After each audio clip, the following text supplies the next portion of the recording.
right, for this meal, I am making some crispy ranch chicken roll-ups, kind of like you used to get at McDonald's. So we have the ranch, some cheese. I'm just using these crispy chicken strips from Tyson and throwing those in the air fryer with just some flour tortillas and a little bit of lettuce. For this video, I am also not going to do a talk over. I'm going to do it while I'm making it, and you guys let me know if you like it better this way or when I do the talk overs like I have been doing in the past. So let's get started.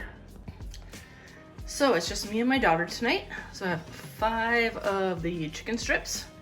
Go ahead here and turn on the air fryer. It says to cook those at 360 for about 12 minutes. So I'm gonna start at 6. We'll give them a little flip and then continue cooking those. And then I'll show you how I get these put together. All right, and now we're just gonna go ahead and assemble these. Obviously, this is really easy. Just gonna take your cheese, lay that down first. I like to do this just so that the warm chicken kind of melts the cheese underneath. And then we're gonna take our chicken strips, lay that right over the top of the cheese there. Then I'm just throwing some lettuce on. Definitely use anything on this that you enjoy. Tomatoes might be good. I'm just doing it nice and simple here. And then we're gonna take the ranch and just squeeze that over the top. There we go. Wrap that up and we are good to go. I am just gonna serve that with some chips and maybe some fruit. But this is a super, super easy, quick meal. Something my daughter and I love to have when it's just the 2 of us. So I hope you guys enjoyed this one, and let's move on to the next meal. For tonight's dinner, we are making one of my oldest daughter's favorite meals that we used to have all the time when she was little, called Cowboy casserole. I'm just starting by frying up a pound of hamburger. There are probably a bunch of different ways you can make this. This is just a quick Bisquick version of this. So I'm just seasoning a little bit of pepper and a little bit of salt and a little bit of garlic. All right, and we're just gonna cook this all down, and then once this is done, then I will show you the rest of the ingredients that we're putting in here.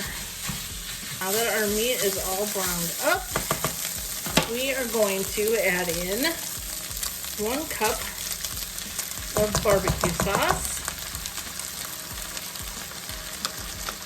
Any barbecue sauce you would like. We are just using the Sweet Rays. And what I usually like to do is after I've added that in, I just go in and add a little bit more, just because who doesn't like a little bit more barbecue sauce. And then we're also going to add in some baked beans. Now the recipe calls for 16 ounces, and we have a 28 ounce can here, so I'm going to add in about half of that.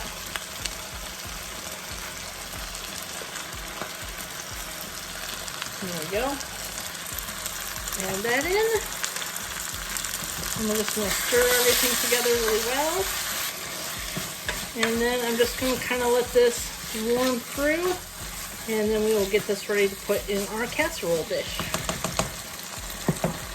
All right, so while the meat is cooking, we are just going to make up the Bisquick here. And this is really simple. It's pretty much just like you would make any Bisquick. We're taking 2 cups of the Bisquick mix. It'd probably be easier if I just poured this out. Let's do that.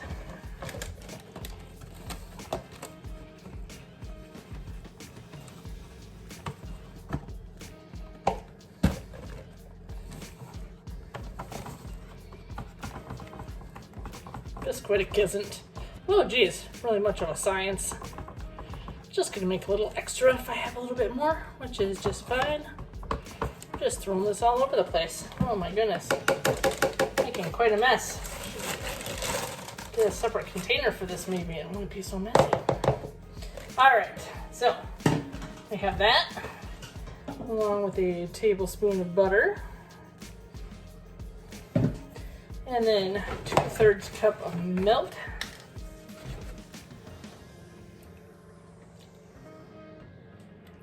We'll put just a tiny bit more since I added a little extra. And just go ahead, mix that all up. I also have the oven preheating at 425 degrees. And then once we're ready to put this in, it'll go in for about 20 minutes. Okay, so now we're just gonna take all of this goodness and pour that right into the bottom of our casserole dish. Spread that out. Okay, so then with the Bisquick that we made, we are just gonna take little balls and just plop that right over the top, all around the top of our casserole here. They do not have to be perfect. They will definitely spread out. And you're gonna end up mixing it around anyways when you eat it. So, it doesn't have to look pretty, it just has to taste good.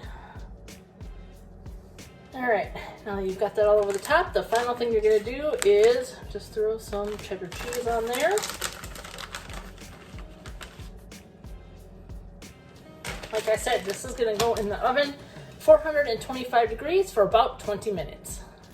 Look how cheesy and bubbly that is. Oh man, I haven't made this in quite a long time. I'm very excited to get into this. I just paired it with a little side salad, but like I said, you definitely wanna mix in your Bisquick with that. But yeah, this is absolutely delicious. If you love barbecue, definitely give this a try. Super, super easy. Can't wait for you guys to see the next recipe. For tonight's meal, I'm just making a quick taco pasta. So I'm just starting with my ground beef and getting that cooked up here in the pan. Once that is cooked up, then we will finish throwing in the rest of the ingredients. Well, somehow I ended up with my camera going into slow motion. I'm not sure exactly how that happened. But before this, I added in a can of diced tomatoes along with a packet of taco seasoning, and I am just stirring that all together. And just kind of let that cook together for a few minutes, and then we will add in our pasta. And while the beef is cooking, I just went ahead and boiled up some tortellinis here.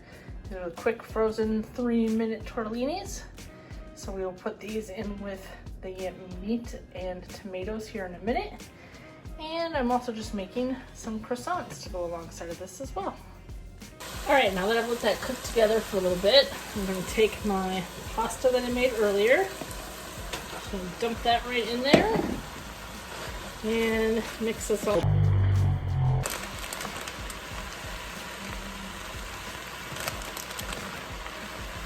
Add a little extra cheese on the top along with some sour cream. Threw those croissants on the side. This was so simple.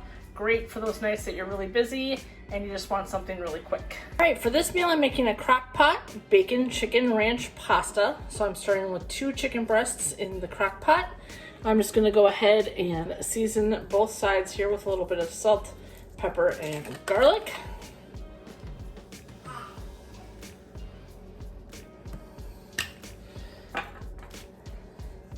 And this recipe does call for cream of onion soup, and I cannot find that anywhere. So I am just gonna omit that, and use a little bit of chicken stock that I have, and some onion powder as well. I think it'll be just fine, but yeah, like I said, I cannot find cream of onion anywhere at the store. So we'll make it work. It'll still be good. All right, so now that I have that all seasoned up, then the next thing we're gonna do is some ranch powder. So we have this, and it just calls for 2 tablespoons of that. Just gonna shake that up. It's kind of stuck in there. We're just gonna eyeball that. About 2 tablespoons worth. There we go. And then I'm gonna go ahead and grab the cream of chicken that we're gonna add. All right, so then I'm adding in a can of cream of chicken. All right, so I'm just gonna add in a little bit of that chicken broth. Excuse the noise, a little guy over today. And then a little bit of onion powder. And that should be good. If anyone has ever found the cream of onion, let me know. I don't know why I could not find that anywhere. All right, finally we're going to take some bacon bits. I'm just using these real bacon pieces. And unfortunately, I wish I had more. Well, my husband's been using them for breakfast this week, so that's all we have. But definitely use more if you have it. And finally, we're gonna add in a block of cream cheese that I have gone ahead and just cut into little pieces here. We're gonna put that on, and then we'll grab the cover, and this is gonna cook on low for about 5 to 6 hours. All right, I'm just going in with my meat chopper here, and I am just shredding up all of that chicken. And then we will go ahead and add in our cooked pasta. Cooked up some of these spiral noodles. I'll just go ahead and dump those right into our sauce. I would say I used about a little less than half of the box. Mix this all together, and this is ready to serve. I just added a little bit of Parmesan cheese on top, and there we go. We're ready to eat. This was so simple. Once I got home, all I had to do was cook up those noodles, and dinner was ready. I hope you enjoyed this video. I'll see you in the next one, and everyone have a blessed week.